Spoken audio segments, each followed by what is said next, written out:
কি গো মা, আজকে কি রেসিপি করছো? আজকে আজকে তো আমি ফুলকপি আলু দিয়ে কাতলা মাছের ঝোল বানাচ্ছি। চল ফুলকপিটাকে আগে কেটে নিয়ে একটু ভাপে বসিয়ে নিই জলের মধ্যে নুন দিয়ে। দেখবি কিন্তু ফুলকপিটা যেন বেশি সেদ্ধ না। আচ্ছা, তারপর?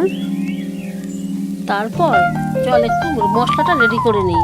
কাঁচা লঙ্কা, টমেটো আর আদা দিয়ে একটু পেস্ট করে নিই জল ছাড়া। আচ্ছা। এরপর মাছটাকে ধুয়ে নুন হলুদ মাখিয়ে মিনিট 5 রেখে দিতে হবে। আচ্ছা, তারপর?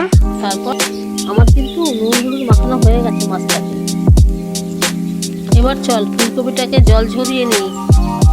আচ্ছা, চলো তাহলে আমি তুলে দিচ্ছি। দেখিস ফুলকপিগুলো যেন ভেঙে না যায়। না না, ভাঙবে না।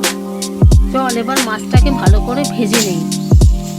কড়াইটা গ্যাস ওভেনে বসিয়ে তা ভালো করে গরম করে নিয়ে তেল দিয়ে তারপরে মাছগুলো একটা একটা করে ভেজে নিই। কি হালকা করে ভাজতে হবে? না না, একটু লাল করেই ভাজতে হবে, মাছ যেন কাঁচা না থাকে। এবার মাছগুলো লাল লাল করে ভাজা হয়ে গেছে, আমি তুলে নিলাম এক এক করে। আচ্ছা, দাঁড়াও, ফুলকপিটা তাহলে আমি ভেজে তুলে নিচ্ছি। ফুলকপিটা লাল লাল করে ভেজে তুলবো তো?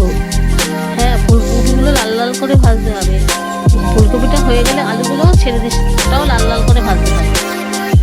আচ্ছা, ঠিক আছে, আমি তাহলে আলুগুলো ভেজে নিলাম। ভেজে নিয়ে তার মধ্যে নুন দিয়ে দিলাম। হলুদ দেবো? হ্যাঁ, হালকা হলুদ দিবি। ঠিক আছে, তাহলে হালকা হলুদ দিয়ে তাহলে আলুগুলো এবার ভেজে তোলা যাক। আমি তুলে দেবো?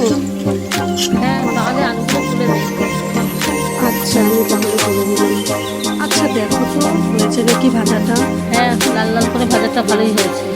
এবার তাহলে ওই তেলেই শুকনো লঙ্কা, দুটো তেজপাতা ও 1 চামচ জিরে দিয়ে ফোড়ন দিলাম। ফোড়নটা একটু ভেজে নিলাম। ভাজার পরে মশলাটা দিয়ে নেড়ে চেড়ে তার মধ্যে এবারে মিক্সচারের বাটি দিয়ে জল দিয়ে তারপরে মশলা দিলাম, লঙ্কার গুঁড়ো, ধনের গুঁড়ো আর জিরের গুঁড়ো দিলাম। আর একটু জল দিয়ে মশলাটা ভালো করে কষিয়ে নিলাম। আচ্ছা, তারপরে কি করবে? তারপরে গরম জল করে মশলাটার মধ্যে দিয়ে দেবো, দিয়ে ঢেকে দেবো। যখন ঝোলটা ফুটে উঠবে তখন ওর মধ্যে ফুলকপি দেবো, আলুও দিয়ে দেবো, দিয়ে কিছুক্ষণ ঢেকে দেবো। ঢাকার পরে ঠিক আছে, ফুলকপি আলুটা আমি দিয়ে দিচ্ছি, দাঁড়াও। ফুলকপি আলুটা তো দিয়ে দিলাম, জল কি একটু লাগবে মনে হচ্ছে? না না, আর জল দিতে হবে না। আচ্ছা, তাহলে এখন কি? ঢাকনাটা দিয়ে ঢেকে দিই। আচ্ছা, মাছগুলো তাহলে দিয়ে দিই আগে। মাছগুলো দিয়ে একদম লো ফ্লেমে কিছুক্ষণ ফুটতে দাও।